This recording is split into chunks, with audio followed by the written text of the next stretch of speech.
真ん中あたりがうちの店になります。上がる下がるの京都の街、店の場所が染め分けられています。最初はこういった茶色のこっくりとした消し赤のお色目なんですけども、お日さんが当たることによってだんだんとこのように変化していってます。この変化がその味わいといいますか、育てるという感じで大事に大事に使わせていただいています。のれんをくぐると店の間と呼ばれる商いの空間、さらに奥へ続く長い土間、通り庭というそうです。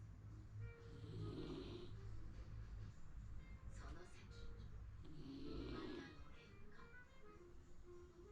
こちらは内のれんといいまして、空間の仕切りに使わせていただいています。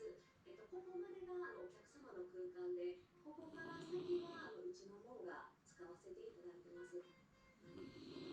わずか1枚の布が暗黙の立ち入り禁止の役目を果たします。内